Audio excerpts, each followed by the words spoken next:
Olá, pessoal, mais uma vez estamos chegando, Sabor e Saber, através da internet, pelo seu smartphone, pelo seu computador, e o canal 23 da MilBR também para as cidades ao vivo, para as cidades de Muzambinho, Cabo Verde, Juruáia e Nova Resende. E hoje teremos muito saber e muito saber também. Estamos aqui recebendo no nosso sofá o Dr. José Ronaldo, cardiologista, e para fazer essa ponte, para deixar essa conversa ainda mais agradável, com ainda mais saber, Luiz Gonzaga Mineiro, nosso popular Luizinho do Lica, muito obrigado pela presença de vocês. Luiz, gostaria que você fizesse as honras da casa como anfitrião e cumprimentasse o Dr. José Ronaldo. Dr. José Ronaldo, muito obrigado. Já ficamos amigos de infância, hein? Com certeza. Você conversa aqui, entendeu? Tudo bem com o senhor? Tudo bem. Seja muito bem-vindo à Nova Resende. Muito obrigado. A TV Resende Web é uma plataforma de comunicação aqui que está à disposição da população de Nova Resende. Nós somos prestadores de serviço. Se o senhor precisar, o senhor conte com a gente aqui, fique à vontade. Me sinto honrado pelo convite. Conheci o senhor Luiz agora, me contou a história dele. O senhor Luiz é bom, hein? O tanto de Pode me chamar de pessoas Luizinho. que ele já conheceu, a cultura dele é algo assim impressionante. Fiquei extremamente até invejado dele, da história dele, o quanto de gente que ele já conheceu, já conversou, a história dele realmente fantástica. E na nossa conversa aqui já combinamos várias coisas para trazer aqui nessa TV, principalmente relacionado a informações em saúde, que é uma coisa que eu gosto muito. Doutor, eu costumo dizer o seguinte, que tudo que a gente fez na vida fica na história. O mundo olha para a gente hoje, o senhor já pratica isso, quer saber o que a gente pode fazer amanhã para melhorar o mundo, não é isso? Isso é muito importante a gente ter isso na cabeça. Exatamente. Acho que tudo que a gente viveu para trás tem que servir de experiência para a gente tornar um ser humano melhor amanhã, hoje e amanhã. O amanhã a gente não sabe como será, mas hoje temos que usar a nossa experiência para fazer coisas assertivas, ajudar as pessoas e planejar o futuro. O senhor está em Nova Resende como um consultor do hospital? Qual é a sua função aqui hoje? Já sei que tem mudanças importantes lá e ganhos de qualidade que é com a sua presença. O senhor tem uma grande antiga amizade com a Gi, que é a nossa secretária, muito competente, muito séria, gente muito boa. Isso é isso que o senhor está fazendo? O senhor está numa consultoria? O senhor assumiu? Explica para a gente qual é sua função técnica aqui no Hospital de Nova Resende, para ficar claro isso, para a gente começar numa conversa. Tá. O meu cargo atual é de coordenador médico do hospital para ajudar, né, nos fluxos, principalmente no atendimento da urgência e emergência do pronto atendimento. A Gi me fez o convite, o motivo é por eu conhecê-la, e eu tenho uma experiência já na Santa Casa de Passos. Seu currículo é respeitado. Há 13 anos que eu sou diretor técnico e trabalho com gestão em saúde, auxilio lá na Santa Casa. Por conta disso, ela me passou nessa proposta para eu vir ajudar aqui. Então, hoje, assim, o hospital tem um diretor técnico, que é o Dr. Luiz Alberto, que já está aqui há tempos, tem uma diretora clínica atual hoje, que é a doutora Daiane, e eu sou coordenador médico, sou responsável por montar a escala de plantão médico da porta de entrada, da urgência e emergência, de criar fluxo, treinar pessoas, conto com o apoio, né, de toda a equipe do hospital, também com o enfermeiro Cícero, que é uma pessoa que tem uma vasta experiência de urgência e emergência, tinha o Danilo, que estava me ajudando, me dando apoio, o senhor Zezé Cruz, o Carlos, né? Então, assim, eu fui muito bem acolhido, gostei muito da proposta que eles fizeram de melhorar a saúde de Nova Resende. Na verdade, eu não fiz praticamente nada ainda, né? Tudo que o hospital tem hoje, quando eu vim já existia. Eles reformaram a sala de emergência, que ficou ampla, muito adequada. E assim, eu espero, com a minha experiência nessa área de gestão, colaborar com a equipe. E é muito importante também, para ter êxito, a participação de todos.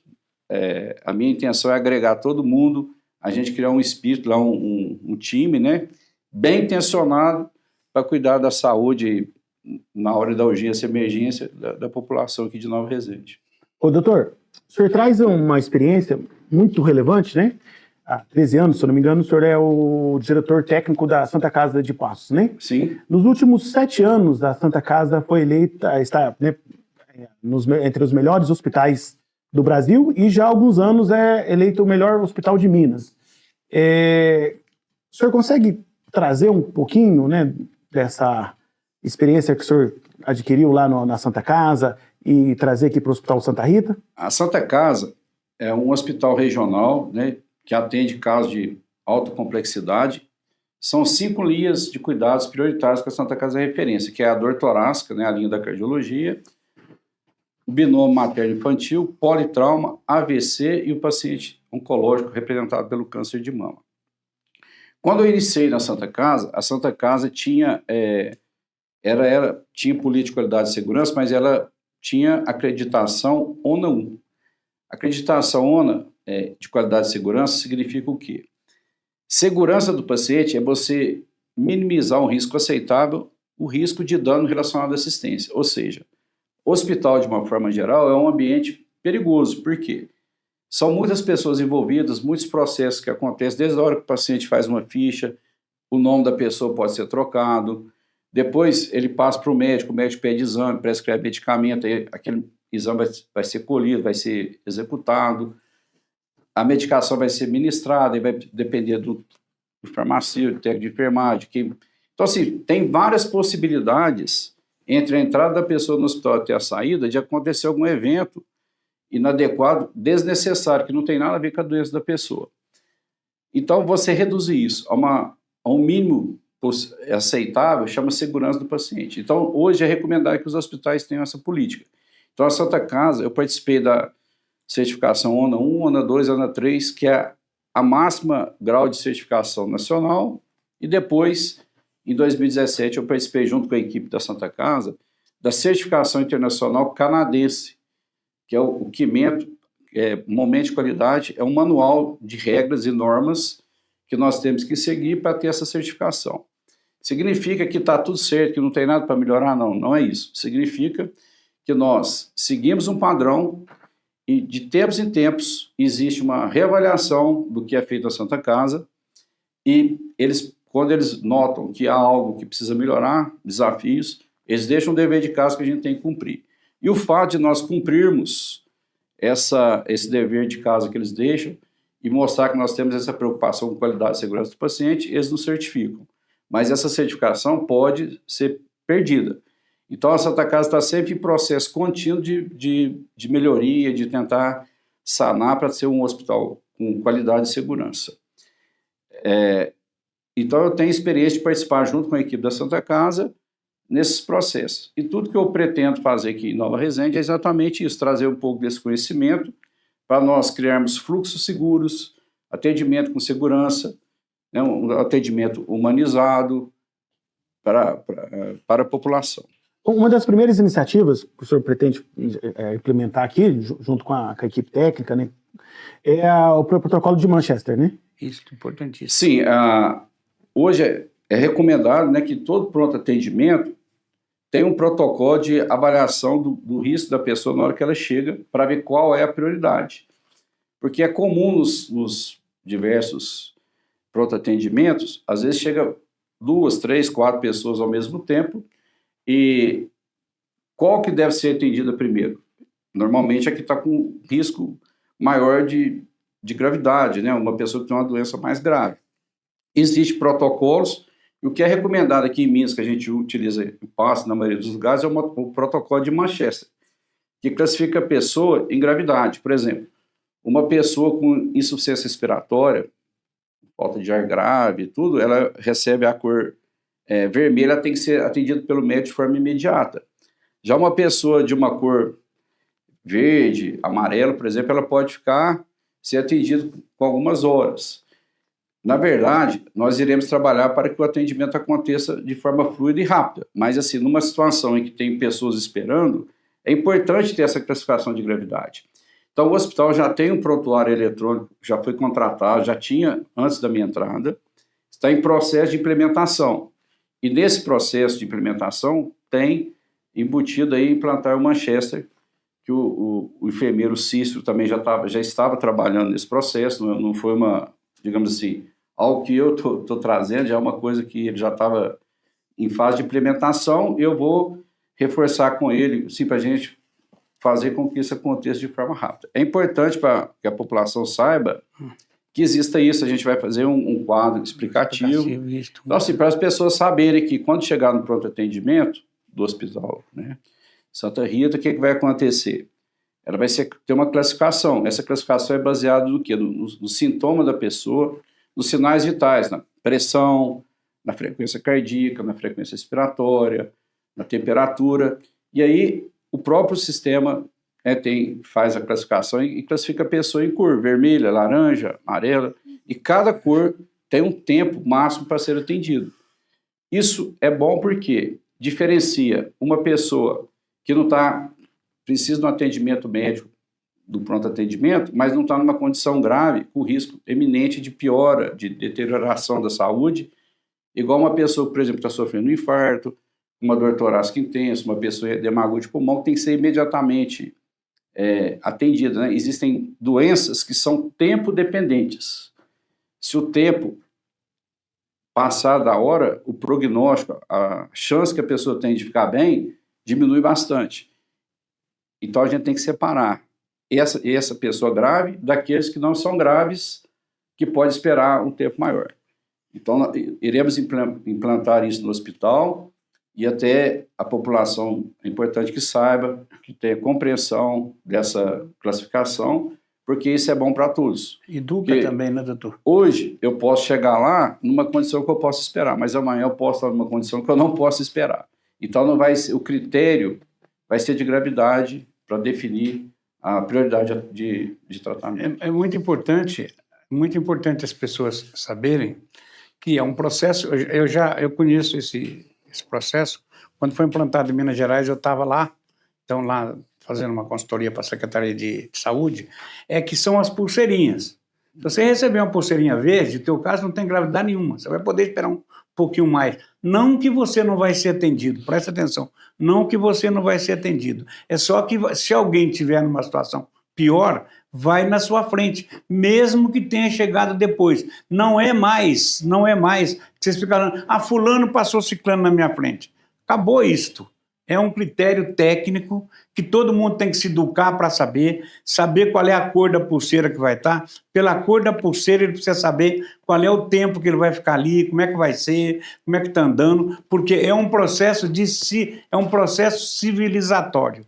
Rigorosamente estamos bastante atrasados nisso. Isso já existe há muito tempo, é um conceito universal. O doutor está implantando porque já está preparado, mas muito importante, porque é um facilitador de reações, de relações, é um simplificador de processos e protocolos. É uma coisa muito saudável na medicina. Desculpa, doutor. Ô, doutor Luiz, até para quem está em casa... Você falou doutor Luiz, parece que eu sou doutor, não. Doutor e Luiz, né? Bom, até para quem está em casa, não me entender melhor, com ele aqui, vão querer me consultar.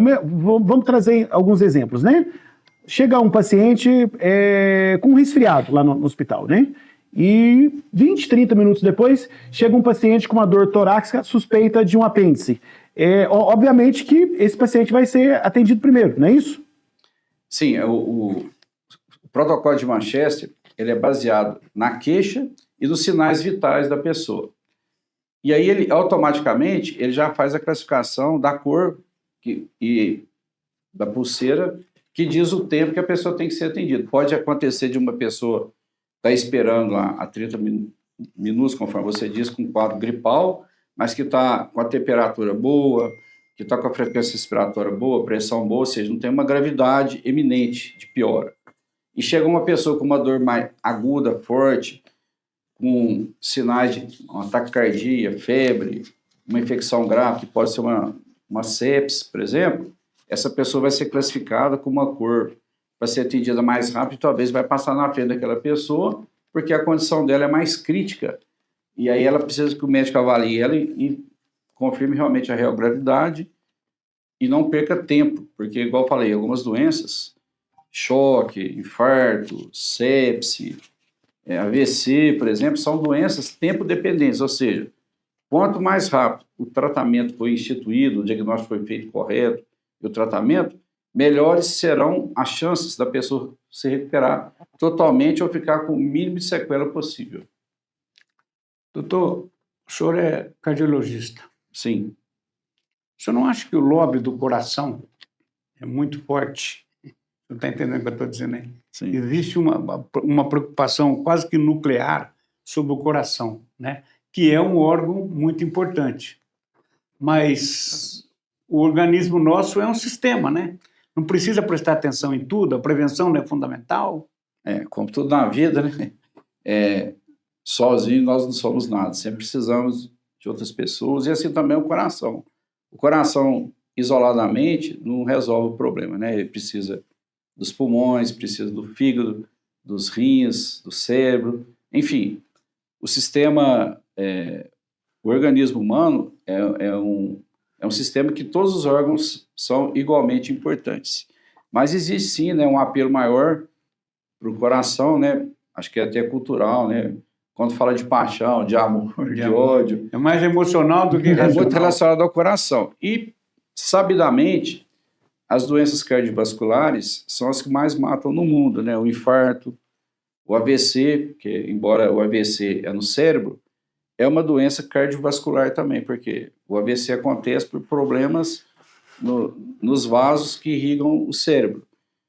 Então pode haver um trombo que entope uma artéria para o cérebro, uma hemorragia, né, que é um sangramento do vaso. Portanto, as doenças cardiovasculares são muito faladas, porque, de fato, a maioria das mortes no mundo inteiro acontece, né, por doença cardiovascular. Daí talvez seja que na mídia e tudo, a importância que se dá muito grande ao coração. Doutor, o senhor tem uma larga experiência, né? Conforme o senhor já falou, como coordenador técnico da Santa Casa de Passos, como coordenador Da cardiologia. Da cardiologia, como coordenador da cardiologia, né? Da Santa Casa também. E o senhor chega no Nova Resende, o senhor está há menos de um mês aqui, né? Qual que foi o primeiro indício que o senhor encontrou ali de, olha, isso aqui eu preciso mudar, isso aqui tá bom, vou conservar? Conta para quem está em casa. Faz um breve... O senhor viu o paciente, faz um diagnóstico. E diagnóstico, exatamente, A diferença entre um local e o outro é enorme. É a complexidade, né, de guardar as devidas proporções, né? Assim, acho que um hospital de uma cidade menor, ela tem um recurso humano que eu acho que é importantíssimo, igual a todo lugar, né? As pessoas são o que há de mais importante. Capital humano é bom. E é exatamente isso que eu vim aqui para tentar trabalhar e montar uma equipe coesa, uniforme e comprometida com a saúde das pessoas. O que diferencia é a estrutura, recursos, né, tecnológicos, principalmente, equipamentos, né? O Hospital Santa Rita tem laboratório, raio-x, né? E os medicamentos, tem bastante medicamento padronizado, que permite ao médico dar o primeiro atendimento, estabilizar o paciente e encaminhar para um hospital de referência. Então é isso que a gente tem que saber fazer bem. Dar o primeiro atendimento, estabilizar e reconhecer aquele paciente que precisa ser transferido sem perder tempo. E saber aqueles pacientes que têm condição de serem internados e cuidados aqui no Hospital Santa Rita e os que podem ir para casa. Acho que esse é o principal ponto e é essencial. Isso aí pode ser feito muito bem ou pode não ser bem feito. Então, a minha intenção é que o que já é feito, é bem feito, para a gente melhorar ainda. Melhorar sempre pode melhorar, seja Santa Casa, o Hospital de São Paulo, do exterior, qualquer lugar, sempre é possível de melhoria. Todo hospital tem que ter um processo de melhoria contínua. Analisar os resultados e propor melhorias para atender melhor a população. Então, o desafio de cuidar no hospital igual a Santa Casa aqui é semelhante, porque o grande desafio realmente são as pessoas. Em relação a equipamento, tecnologia, é uma questão de estratégia. O que as pessoas que são os gestores do hospital pretendem para o hospital aqui de Nova Resende? O que é possível, o que tem demanda, o que pode ser aumentado? Isso aí é uma coisa que tem que ser discutido com a diretoria do hospital. Por exemplo, projetos de ampliar o hospital, de fazer determinadas cirurgias que não faz aqui. Tudo isso é possível de ser feito mediante uma estratégia, uma análise da demanda, do investimento que tem que ser feito, e aí adequar ao hospital a nova necessidade, a nova intenção que a administração do hospital pensa. Saúde é sempre desafiador. Nós vivemos, né, a maioria dos hospitais, né, igual aqui é um hospital 100% SUS, né, que atende só saúde pública. A Santa Casa é um hospital filantrópico que atende saúde pública, que atende convênio e particular. Mas aproximadamente 80% dos atendimentos da Santa Casa também é saúde pública. E a saúde pública é sempre desafiadora. Saúde é caro, né, escalas médicas e dos profissionais de saúde não é barato. O custeio do hospital é muito caro, né, medicamentos, exames, toda a manutenção do hospital é desafiadora. Então, eu estou aqui para ajudar, né, junto com a administração do hospital, com os outros líderes médicos, a avaliar inicialmente assim, o que nós podemos fazer, principalmente para melhorar o que já tem, que é pronto atendimento e internação, dependendo do nível de complexidade que acontece aqui e algumas cirurgias que são realizadas. Vamos organizar bem essa parte para depois pensarmos e ampliar os atendimentos para novos atendimentos que não são feitos hoje no hospital. Uma delas, cirurgias, outro tipo de internação, uma demanda que eu vejo que as pessoas reclamam, a falta do pediatra no pronto atendimento, que a gente está vendo a possibilidade, e estamos vendo números, né? Então, a implantação desse sistema que está lá, a gente vai poder poderemos ter números. Então, por exemplo, quantos atendimentos acontecem em um dia na urgência do hospital? Qual é a gravidade dos pacientes que vieram aqui? São vermelho, laranja? São realmente pacientes graves? Ou é mais paciente que possível ser atendido no posto de saúde, né, na estratégia de saúde da família?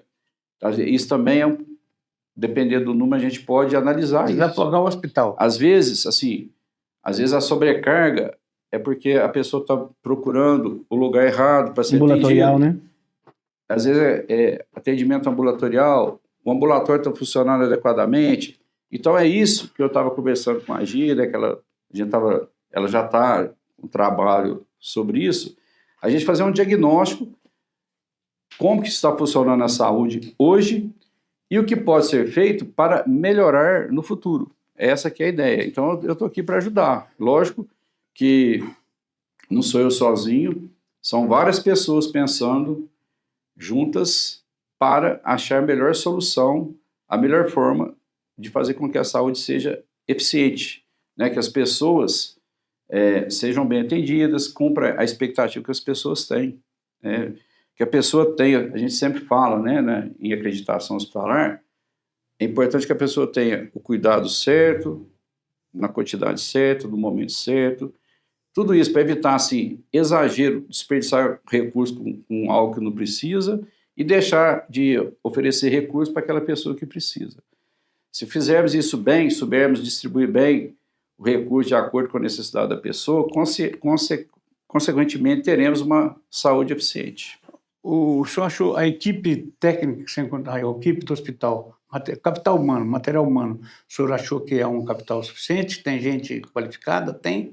Precisa Sim. Motivar, precisa cutucar, precisa fazer o quê? Eu fui muito bem acolhido, a equipe de enfermagem muito boa, a equipe médica tem alguns que continuaram trabalhando, que já estavam trabalhando e tiveram alguma inserção de algumas pessoas novas que não trabalhavam aqui em Nova Resende, e nós estamos tentando montar essa equipe, uniformizá-la, né, que às vezes são conhecimentos diferentes, experiências diferentes, a gente vai está tentando criar fluxo, né, naquela pergunta anterior sobre Santa Casa, comparando com o Hospital Santa Rita, o que geralmente, nós até estávamos conversando antes, né, da entrevista aqui, o que geralmente dá problema em um hospital é a ausência de fluxo bem definido. Então, por exemplo, o que é fluxo? A pessoa chega, faz a ficha, tem uma triagem, vai ser atendida no tempo da triagem, ela é atendida, o médico vai atendê-la, vai pedir exames, aí como é que é a interação entre a solicitação do exame e a realização do exame, entre a realização do raio-x, quando o exame fica pronto, qual que é o fluxo para a pessoa avaliar os exames e tomar a conduta, definir se vai mandar para casa, se vai transferir para um hospital de referência, se vai internar no hospital, qual que é o contato desse médico com o médico que vai internar o paciente, com a enfermagem, quando o paciente tiver uma intercorrência lá internado, quem que vai olhar. Todo esse passo a passo tem que estar bem claro e definido por toda a equipe, porque quando está mal combinado, gera o atrito, e o atrito favorece o mau atendimento, o erro. Então, nós estamos trabalhando isso aí. Hoje nós temos uma realidade, né, nos pronto atendimentos, são médicos mais jovens, ótima formação, né, são bem formados, mas não tem aquela experiência de muito tempo. Isso é uma realidade. Quando o médico tem uma experiência maior, ele vai montar um consultório, vai trabalhar numa cidade maior, no hospital, tem outros planos. Então, é o que nós temos hoje. Então, assim, são pessoas bem intencionadas, bem formadas, mas que precisam de uma ajuda, principalmente nessa questão de criar, né, entre a sensação de pertencimento a uma equipe que tem um objetivo, que é cuidar bem da população. E penso que isso nós estamos criando esse grupo, estamos discutindo dia a dia junto com a equipe, com o CISTRO, o pessoal de administração do hospital, a participação, né, no caso da doutora Daiane está sendo essencial, do doutor Antônio Neto. Então estamos criando realmente um verdadeiro time.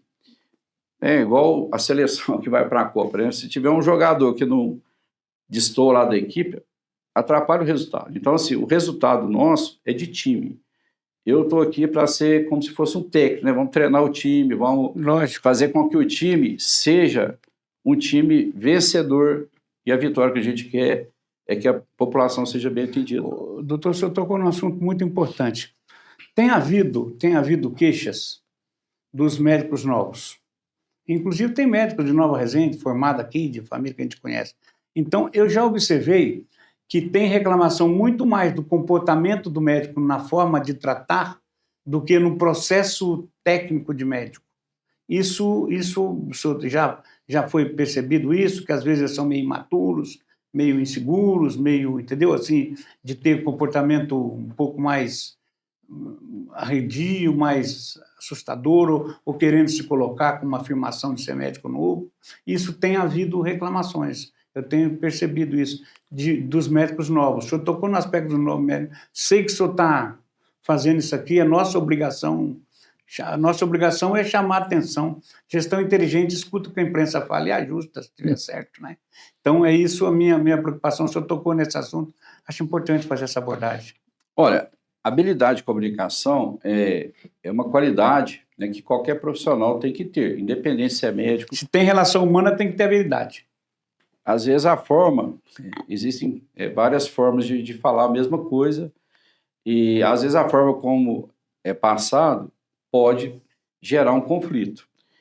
O pronto-socorro, especificamente, isso não é exclusividade de Nova Resende. Não, isso é naturalidade. Qualquer lugar é um ambiente tenso, né? O profissional está ali atendendo várias pessoas e é imprevisível, né? Por exemplo, um pronto atendimento não é igual um cinema, um restaurante. Por exemplo, o restaurante está cheio, põe uma plaquinha lá, fechado. O cinema também. O hospital não, pode estar lotado. Se tiver dois ônibus colidir um ônibus com o outro, o SAMU vai chegar, vai atender. Sempre há vagas. E vai levar, assim, não tem como. Então, é disso que eu estou falando. A gente tem que saber criar fluxo, criar plano de contingência para atendimento a múltiplas vítimas, tudo isso é importante para dar o melhor atendimento. Agora, o médico está lá atendendo, chega um paciente, chega outro, um cobra uma coisa, outro cobra outra, não sei o quê, assim. É um ambiente que a pessoa tem que ter uma resiliência muito grande. Ser médico é desafiador, né? Toda profissão tem suas dificuldades, mas um médico de pronto-socorro realmente precisa ter várias habilidades. Tem que ter conhecimento técnico, ele tem que ter empatia com as pessoas e tem que saber comunicar bem para as pessoas. E, às vezes, a notícia é ruim, não é a notícia que a pessoa quer ouvir, não é a notícia que a família quer ouvir. E trabalhar no hospital de cidade menor, a pessoa às vezes já chega com aquela ideia que ele não resolve, e quando na verdade resolve sim. Só que resolve até um certo ponto. A partir daquele certo ponto, realmente tem que ser transferido o paciente. E para ser transferido, tem regras de regulação. O outro hospital tem que aceitar, às vezes demora um pouco. Tem que ter vaga. Tem que ter vaga, mas enquanto isso não acontece, a pessoa está sendo ali cuidada e olhada pelos médicos que estão no plantão e pela equipe de enfermagem. Então, assim, não está desassistida, está, sim, atendendo. E mais recentemente, até antes da minha entrada, foi feita uma reforma lá tem 3 leitos de paciente grave, com ventilador mecânico, monitor, tudo equipado certinho para desse atendimento. E conforme o senhor disse, né, os médicos que estão trabalhando, eles têm experiência suficiente para dar o primeiro atendimento do paciente grave. E a gente criou um modelo em que eles têm o suporte do Dr. Antônio ou da doutora Daiane, também, assim, durante todo o dia, durante todo o mês, e tem também o meu suporte da doutora Maiara, que é uma outra médica que está me ajudando também nessa gestão. Então, nós somos 4 para dar suporte para a equipe médica plantonista. E tem também, né, o diretor técnico do hospital, que é o Dr. Luiz Alberto, que é um médico também experiente, que está aqui, conhece tudo do hospital. O organismo dessa cidade. Que também dá suporte. Então, ou seja, é disso que eu estou falando. Nós somos um time, somos uma equipe que estamos trabalhando para que todos performem bem. E compreender que estão numa área de transição. Exato. E assim, a questão de comunicação é mais pessoal. Mas uma das coisas que nós lidamos e conversamos foi isso, né? A pessoa dar atenção, reportar de forma clara o que a pessoa realmente tem, ser o mais transparente possível. Eu acho que quando a comunicação é bem feita, o atendimento que foi feito é esclarecido para a família, as coisas por si só se resolvem. Esse é o Saber e Saber. Estamos recebendo hoje o Dr. José Ronaldo. Estamos conversando também com o nosso amigo, nosso diretor, Luiz Gonzaga Mineiro, o Luizinho, do Liga aqui de Nova Resende. Vamos fazer um pequeno intervalo para o nosso coffee break aqui. Lembrando, muito saber com os nossos entrevistados que estão aqui hoje e muito sabor também com o nosso tradicional bolo de fubá. Hoje temos uma belíssima broa aqui, temos vários quitutes, pão de queijo. Já voltamos.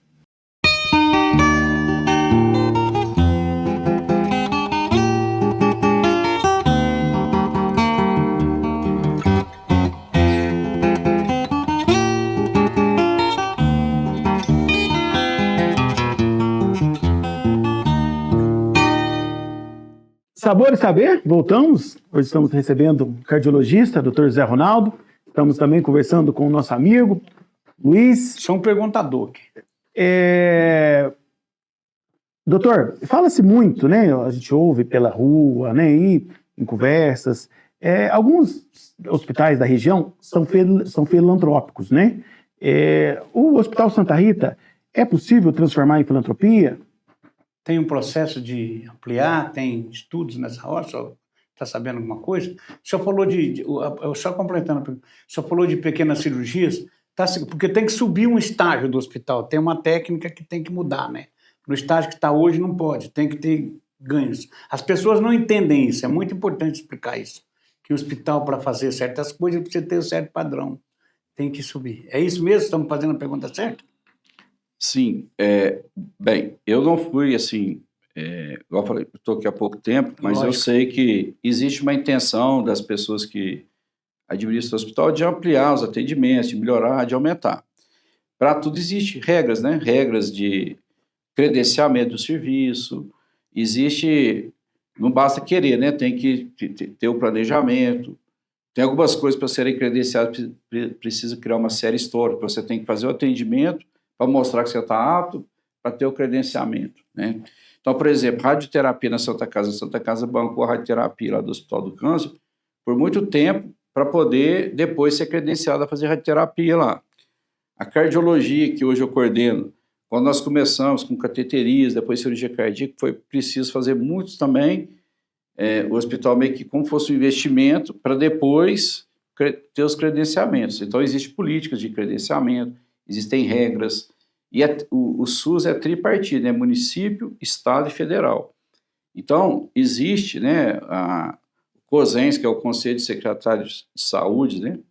eles analisam cada hospital, existe uma vocação para resolver determinado problema. Isso tem que passar por essas instâncias, haver credenciamento e tudo mais, né? A questão da filantropia, que eu saiba, a filantropia é quando o hospital não visa lucro e ele consegue, né, ficar isento de alguns impostos, né? E isso E fazer ajuda, atendimento particular também, né? ajuda na sustentabilidade do hospital. Geralmente, um hospital filantrópico, ele pode atender outras categorias que não o sistema público dentro de uma proporção. Que eu saiba, em torno de 65% do hospital filantrópico tem que ser SUS. E só 35% se as outras. Existem regras para isso. Particulares, convênios, né? Exato. O hospital aqui que foi me passado, que eu saiba, é 100% SUS, né? Não tem atendimento de convênio particular atualmente. Mas para crescer o hospital, né, para ampliar a equipe, talvez é preciso incluir essas outras categorias, mas dentro do caráter filantrópico, para não perder, né, até para ter alguns benefícios da filantropia que permite o hospital ser mais sustentável. Porque se for para recolher todos os honorários, tudo que é necessário, é muito desafiador um hospital que, se não tiver muito atendimento, talvez não fica viável. Mas aqui em Nova Resende, eu não sei exatamente, eu não conversei claramente com a administração do hospital sobre esse assunto. Ainda é um prognóstico, né? Talvez alguém da administração possa falar melhor sobre isso, mas eu entendo que, até quando conversaram comigo, assim, a intenção deles é realmente de fortalecer o hospital, melhorar. Na condição de 100% SUS. Uma ampliação é outro momento. Transformação eu acho que agora é fortalecer o que já tem, isto, com planos de ampliar no futuro próximo. Tudo né? Um passinho de cada vez. Acho que isso aí está sendo estudado, né? Porque tem questões, acho que várias instâncias, né? Lógico. Jurídicas, revisão de contrato, do regimento do hospital, tudo isso está sendo analisado pela atual gestão para adequar para eventuais mudanças. Eu não sei exatamente o ponto que está, mas eu sei que está havendo assim. Para ver mudança de figura jurídica tem que mudar muita coisa. Exato. Mas conforme você disse, não basta querer mudar, né? Vamos fazer isso a partir da manhã. Não, tem regras, né? Regras, inclusive jurídicas e tudo mais, que estão sendo vistas, né? Analisadas, para determinar exatamente qual vai ser os próximos passos aí do hospital. Conforme o doutor falou, para você que está em casa, que tem muitas dúvidas sobre por que a gente não pode fazer um procedimento cirúrgico aqui em Nova Resende, né? Primeiro é preciso criar a série histórica para a secretaria passar a autorizar, né, doutor, esses procedimentos, né? E criar as normas técnicas, né, para ver toda essa questão.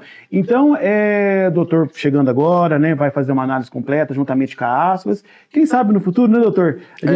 Fazer cirurgia no hospital, por exemplo, quais são as implicações? O paciente vai operar, tá? Ele operou, ele tem que pôr enfermaria. Obviamente, tem que ter uma enfermaria organizada para atender uma eventual intercorrência do paciente, ou seja, tem que ter a figura ali do médico quase que tempo integral.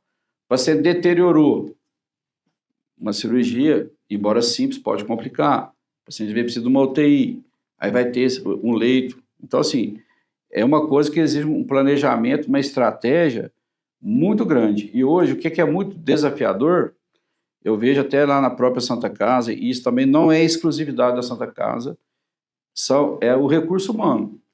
Às vezes você quer montar uma UTI, mas assim, ora falta médico com competência para trabalhar numa UTI, para fechar uma escala, ora falta equipe de enfermagem, seja enfermeiro ou técnico, fisioterapeuta, fonoaudiólogo, farmacêutico. Então assim, hoje o recurso humano é algo bem complexo para todo mundo.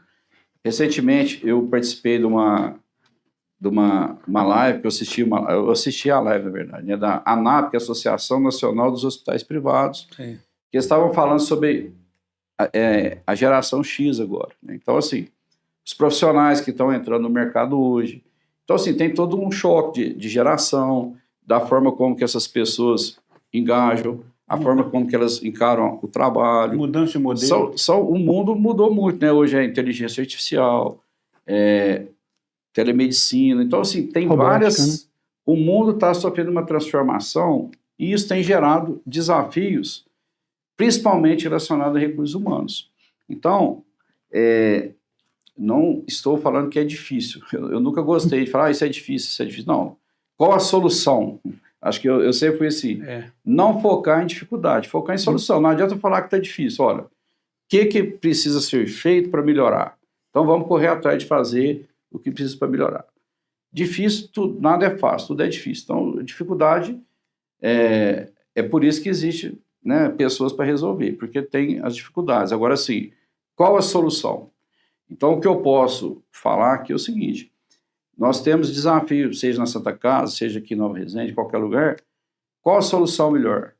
Qual que é o formato, a maneira que a gente pode trabalhar para ser o melhor, o que dá para fazer o melhor possível com o que a gente tem hoje? Essa que é a questão. Então, assim, o primeiro passo é melhorar o que já tem, que já funciona. E, no segundo momento, ampliar para atender mais, aumentar o que é possível. O que é possível, atender mais para a população não precisar deslocar para outra cidade, para outro município. Essa é a intenção de todos que trabalham lá no hospital. Doutor, o senhor falou em tecnologia, em digitalização. Eu vi lá sua rede social, o senhor é bastante ativo nessa rede social. E tem uma questão muito interessante que o senhor aborda, que é a questão da humanização, né? A questão do como é importante você ter o equipamento técnico fundamental que te resolve a ferramenta, mas não perder a relação de humanização. Olhar o cliente, olhar o paciente no seu inteiro, né? Não olhar a doença. Não é isso? Eu vi que o senhor vai nessa linha. Humanizando mesmo a relação do médico e do tratamento, não é isso? Eu acredito muito nisso, porque, por exemplo, nós somos seres humanos, e humano tem emoção, tem sentimento. Então, acho que o primeiro tratamento que a pessoa precisa é se sentir acolhida. Saber que tem alguém, naquele momento de dor que ela está sofrendo, tem alguém ali do lado, olhando por ela. A gente nunca pode faltar um medicamento, pode faltar um equipamento, um recurso, uma tecnologia, mas não pode faltar o olhar humano. Estou aqui do seu lado. Porque isso é muito importante, talvez seja a parte mais... A pessoa ter segurança. Eu estou ruim, mas o doutor fulano, a enfermeira tal, está do meu lado, está aqui, está me ajudando. Isso aí fortalece, né, a qualidade do cuidado. E cria uma empatia importantíssima. Exatamente. E eu gosto realmente assim, de publicar muito sobre saúde, porque na minha visão, as pessoas não fazem mais pela saúde própria por falta de conhecimento, informação, de consciência mesmo do que está acontecendo. Isso tem vários estudos mostrando. Quando a pessoa aumenta o nível de consciência dela, por exemplo, às vezes a pessoa fuma, ela sabe que faz mal, mas não sabe o quanto de verdade faz mal. Às vezes a pessoa bebe, também não sabe exatamente o quanto isso faz mal, a forma como que ela alimenta, ou deixa para resolver isso para depois. Então, assim, quando a pessoa tem consciência de como funciona o nosso cérebro, por que é difícil mudar, e tem conhecimento, ela tem ferramentas novas que permitem ela planejar melhor a sua saúde. Então, a minha intenção na rede social é levar consciência, conhecimento, para que a pessoa, a partir daí, modifique aquilo que não está adequado para ela poder viver mais e melhor. Já é humanização. Já é simplificação humanizando, sim, né? Já é a tradução disso. Deixa eu fazer uma pergunta para o senhor, antes que passe aqui, que é pessoal. O senhor nasceu aonde? Eu nasci... Vamos falar um pouco do senhor, pessoalmente. A pessoa quer saber. Da onde esse médico veio? Qual a religião? Tudo. Eu já sei um pouco. Pode falar. Meu pai e minha mãe, eles são vivos, ainda tenho 84 anos, eles são de Guapé. Guapé. Isso, mas o meu pai, quando ele era jovem, mudou para Itaú de Minas, buscando emprego. Acabou que ele não trabalhou na fábrica de cimento, ele foi trabalhar no comércio e casou-se com minha mãe. Aí, eles tiveram 3 filhos, né? Eu sou o filho mais velho, tenho uma irmã que é enfermeira, a Rose, que trabalha em Passo também, e tem outro irmão que é médico, que é o Flávio, que é mastologista, Flávio Dutra. Ele é médico lá em Passo, ele é ginecologista obstetra e trabalha com mama, né? Com mastologista. O senhor é Aí- casado? Eu sou casado, tenho 6 filhos. 6 filhos? 6 filhos. Meia dúzia? Meia dúzia. Com uma Corajoso. mulher só. Com uma mulher só. Como o senhor, corajoso, hein? As 3 perguntas que mais me fazem. Se é com uma mulher só, quando eu falo que tem 6 Não, filhos. eu acho que não. Acho que o seu Como que eu vou fazer para estudar os filhos, os Isso. 6 filhos? E Isso. se na minha casa não tinha televisão? Você é por causa... Então, uma quarta pergunta agora, você é por causa do Bolsa Família. Então, na minha época não tinha ainda. Você tem que... E Então, aí? a idade dos seus... Como chama sua esposa, a idade dos seus Então, filhos? aí Fala o essa- nome de todos aí, pô. Eles ficam felizes de ver o pai da entrevista e falar o nome deles. A minha esposa chama Neuza, Deus, né? ela é dentista, trabalha lá no IPSEM em Passos e tem uma farmácia com manipulação que ela atualmente cuida também. E eu tenho 6 filhos. Dá o nome da farmácia, pode fazer o comercial. que Chama não tem- Revitale. Revitar. Eu vou contar por que da farmácia depois, na sequência. Meu filho mais velho chama-se Gustavo, ele é físico, ele formou em São Paulo na USP, fez mestrado e doutorado. Atualmente, ele trabalha na Fermilab, que fica numa cidade chamada Batávia, ao lado de Chicago. Ele mora em Chicago e trabalha lá nesse Instituto de Física. O meu segundo filho, esse primeiro filho meu chama Gustavo. Depois eu tenho o Rafael, que formou-se em matemática, fez mestrado em matemática, trabalha em São Paulo, numa empresa que trabalha com inteligência artificial, ele trabalha com análise de dados, e está lá em São Paulo. A minha terceira filha é médica, Maria Laura, ela formou-se com 22 anos, trabalhou um ano no PSF lá em Itaú, e agora está fazendo residência em São Sebastião do Paraíso, de pediatria. Depois eu tenho uma quarta filha que faz medicina também, está no 4º ano na Faculdade de Atenas Passos. Depois eu tenho um outro filho, a filha médica chama Maria Laura, a que faz medicina chama Maria Eduarda. E eu tenho o Felipe, ele faz administração de empresas, ele fez 1 ano e meio na Unesp de Jabuticabal, mas aí ele quis passar para GV, ele trancou matrícula ano passado, estudou 6 meses e passou na Getúlio Vargas em São Paulo, na GV, está fazendo administração. E a última, que é a caçulinha, Maria Eugênia, Tudo Maria. tem 17 anos, está fazendo psicologia na UENG, lá em Passo mesmo. Começou o primeiro ano que tem esse curso lá, ela começou a psicologia. Estão todos muito bem encaminhados. Isso. Aí assim, eu nasci em Itaú, com 17 anos, eu fui fazer farmácia, faculdade de farmácia, lá em Alfenas. Na época era EFOA, hoje é Unifal. Aí eu me formei com 20 anos, fiz 1 ano de análises clínicas. Aí eu mudei para Ribeirão Preto, onde eu fiz um curso de farmácia com manipulação, homeopatia, trabalhei numa farmácia com manipulação, voltei para Passos e montei uma farmácia. Aí nessa ocasião eu tinha 22 anos. Aí eu trabalhei até os 29 com a farmácia. Eu me casei, minha esposa estava grávida do primeiro filho, eu resolvi fazer medicina, eu tinha 29 anos. Aí eu fiz 1 ano de cursinho lá em Passos e passei em Itajubá. Aí eu comecei a fazer medicina com 30 anos. Fui para Itajubá, aí fiquei lá por 6 anos, me formei e fiz 2 anos, fiquei mais 2 anos fazendo residência de clínica médica. Aí, depois que eu terminei 2 anos de residência de clínica, eu passei no INCOR em São Paulo, no Instituto Coração, e fui para São Paulo, fiz 2 anos de residência de cardiologia. Lá no Incor. Isso. Aí, com 40 anos, voltei para Passos. Aí, quando eu me formei, eu fui estudar, eu tinha um filho. Quando eu formei, tinha 3. Inclusive, tem uma história engraçada, assim, curiosa, né, na verdade, não engraçada. Eu formei dia 23 de novembro de 2002. E a Maria Laura, minha filha, minha esposa estava grávida, ele nasceu dia 25 de novembro de 2002, 2 dias depois da minha formatura. Essa aqui é médica que faz pediatria. Então, o meu tempo de formada é a idade dela, sabe? Aí depois, na residência, eu roubei mais 3, né? Foram 6. É muito bom ter chegado à medicina mais maduro, né? Faz uma diferença danada, né? Com a experiência. Sim, realmente, assim, você é mais focado, né? Eu já fui, assim, bem, assim, sabia o que eu queria.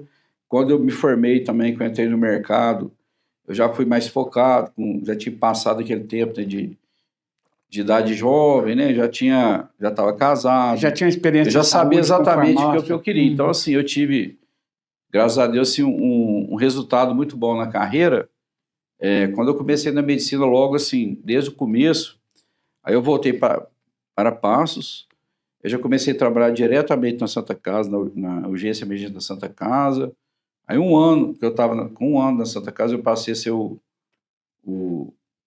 coordenador da urgência emergência, para depois migrar para diretor técnico, que eu sou até hoje. E aí, nesse tempo todo aí, a Santa Casa cresceu muito, eu participei, né, vi esse crescimento. Nós montamos, junto com a equipe de cardiologia, foi ampliando o serviço de cardiologia, aí veio residência médica, cirurgia cardíaca, unidade coronariana. E hoje nós temos um serviço de cardiologia lá em Passos, bastante significativo, que faz praticamente todos os procedimentos de cardiologia, só falta transplante, que a Santa Casa hoje está fazendo transplante renal, está sendo até uma referência, e o nosso próximo passo aí é pensar em ter também transplante cardíaco lá em Passos, na Santa Casa. Uma bela história, doutor. Que bom, hein? Que bom saber. As pessoas querem saber quem são as pessoas. Então, e a farmácia, que, na verdade, eu montei essa farmácia em 1988. E a minha esposa, aí quando eu fui embora estudar, fazer medicina, ela foi cuidar da farmácia. Aí eu me formei, ela até formou em Direito lá em Passos, na primeira turma de Direito da UENG. Ela queria trabalhar com Direito, mas acabou que ela ficou cuidando da farmácia. Aí ela manteve o emprego dela no Ipseng e cuida da farmácia até hoje. Ela cuidou direito da farmácia. Cuidou direitinho, me ajudou a estudar, né? Cuidou direito da farmácia. Criar os filhos. Agora eu quero fazer outra pergunta aqui, voltando para a sua área. O sal é esse bandido mesmo que todo mundo fala ou é injustiçado? É o sal. O sal é um fator, o excesso o sal é extremamente necessário para a saúde, né? O que a gente fala que faz mal é o excesso de sal. Porque o sal faz o organismo reter água e aumentar a pressão. E o brasileiro consome dados do Vigitel, que é um banco de dados do governo federal, a média de consumo de sal do brasileiro são 12 gramas, quando, na verdade, o máximo deveria ser 5 gramas. Ou seja, você pega uma caneta Bic e ela é cheinha ali, aquela parte azul, né? Ela tem mais ou menos 5 gramas de sal. É a quantidade de sal que a pessoa deveria comer por dia. E acaba que é mais, porque hoje a gente tem muito alimentos processados e ultraprocessados que têm uma grande quantidade de sal e às vezes a gente ignora. Fala, mas eu não ponho sal na comida, mas come muitos alimentos que têm sal, que contém sal, e a gente não contabiliza esse sal todo. E aí, resultado, dados, né, estatísticos, cerca de 35% da população adulta tem hipertensão arterial. E a hipertensão arterial é o principal fator de risco para doenças do coração. Que é a sua especialidade. Por falar em sal, podemos perceber pelas redes sociais do senhor, né? O senhor costuma ter hábitos saudáveis, né, doutor? Eu tento. Assim, igual todo mundo, eu tenho minhas recaídas, né? Mas assim, eu tento me alimentar bem, né? Até por ser médico, a gente... É um conflito, né? Porque você tem consciência do que é correto e do que não deve ser feito. Mas eu tenho também, né? Eu tenho um cérebro, né? Também tem meus momentos de ansiedade, igual todo mundo. Às vezes você não consegue fazer tudo certinho, né? Tem as recaídas, mas eu tento, principalmente na idade que atualmente eu estou, assim, pretendo viver bastante tempo, né? Pretendo trabalhar, cuidar do hospital aqui, lá em Paz, cuidar dos meus filhos. Então, para isso, o que me motiva é poder ajudar pessoas, criar meus filhos, quero ver meus netos. Então, para isso eu tenho consciência que eu preciso cuidar da saúde. Então, o que eu posso fazer? Procurar alimentar bem, alimentação saudável. A gente fala muito, o que é alimentação saudável? É comer comida de verdade, arroz, feijão, carne, comer ovo, verdura, legume, evitar comida ultraprocessada. Comida ultraprocessada, um exemplo, esses salgadinhos de saquinho, se você for ver o rótulo, não tem alimento, é tudo artificial. Então, a quantidade de sal, gordura e açúcar é muito grande, fora corante, conservante, né? É tudo artificial. Porcaria pura. Isso faz mal demais, aumenta o colesterol, aumenta a pressão.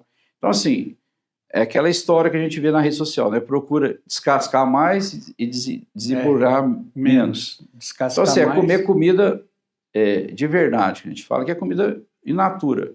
Aqui, né, que é uma região agrícola, que tem uma abundância de alimentos, né, de verdura. Assim, acho que aqui é um lugar propício para você ter uma alimentação saudável.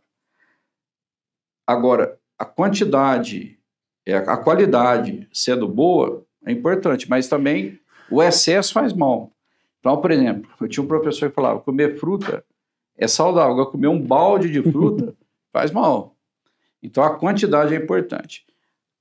Outra parte da alimentação saudável é a proporção entre macronutrientes. Então, por exemplo, a quantidade de carboidrato que a pessoa come por dia, de proteína, de gordura, isso tem que ser dentro de uma proporção adequada. Não pode...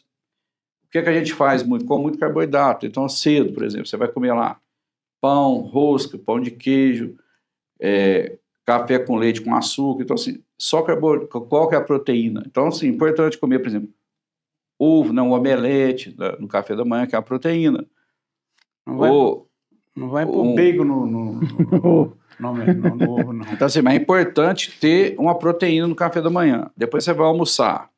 Aí, como arroz, macarrão, batata, tudo é carboidrato. Então, assim, ou como arroz, ou como batata, ou como macarrão. Então, assim, o prato saudável, né? Metade do prato tem que ser legume, hortaliça, legume e algum grão. 1/4 proteína, que é carne ou ovo. 1/4 carboidrato, né? Arroz ou batata ou macarrão. Preferencialmente integral, mas para quem não gosta, pode ser arroz branco mesmo, não precisa ser integral. Às vezes você põe um pouquinho lá de chia, alguma fibra, né?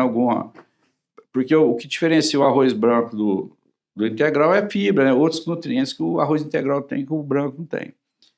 Evitar comer doce de sobremesa, refrigerante, mesmo que for refrigerante zero, tomar água. Eu sempre falo, toma água com limão e gelo. Eu fico impressionado com o tanto de limão amadurecendo e caindo nos pés por aí. Pô, é limão demais da conta.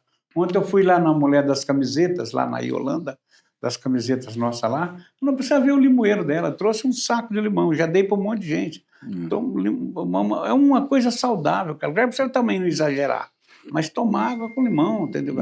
Pelo amor de Deus. Então, à tarde, por exemplo, também é importante não ficar muito tempo sem comer. Então, um lanche à tarde, come lá castanha de caju, ou come um iogurte proteico, alguma proteína também com carboidrato, e na janta, o mesmo do almoço em quantidade menor.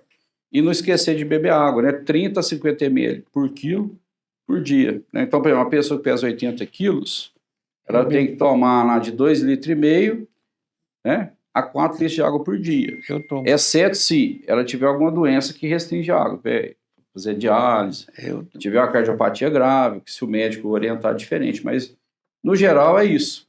Então, assim, alimentação saudável, fazer movimento é importante. Então, por exemplo, caminhar pelo menos 30 minutos por dia, 5 vezes por semana, 150 minutos por semana, é o que preconiza a Organização Mundial de Saúde, o Ministério da Saúde. Fazer 2 vezes de 30 minutos por semana de exercício de força ou resistido. Isso é o mínimo. Então, se movimentar é importantíssimo. Controlar o estresse, né? Isso é difícil, mas assim, o estresse, na verdade, não é doença. O estresse crônico repetitivo, aí sim faz mal. Então, a gente tem que saber lidar com a vida, com os problemas, para não deixar que as coisas tomem conta para o lado ruim. É importante conexão saudáveis, né? Conviver com pessoas que faz bem, eliminar aqueles que faz mal. As conexões também é importante. É importante o sono, dormir pelo menos, o recomendado é 7 horas por dia, né? Na noite preferencialmente, e não mais que 9. O sono é a hora que o cérebro dá um reset, lá, dá uma limpada, a descansar para você preparar para o próximo dia. Se você não dorme bem, então isso faz toda a diferença. E evitar tóxicos, né? No caso, bebida alcoólica e cigarro. Preferencialmente não fumar, né? Quem fuma diminuir ou parar. E bebida alcoólica também deve se consumir o mínimo possível, porque sabidamente faz mal. Inclusive o álcool está na lista da substância número 1, cancerígenas, e o câncer tem aumentado muito. Então, assim, são esses os 6, né, itens do estilo de vida saudável. Fora isso que faz a pessoa ficar Que não doente, são difíceis. é genética, né? Genética não tem como interferir ainda. As condições de saúde do município, por exemplo, interfere, né? Mas interfere pouco, 10%. Assim, o fato de você morar num lugar que tem hospital, tem saúde, então isso também faz diferença. Então aqui tem, né?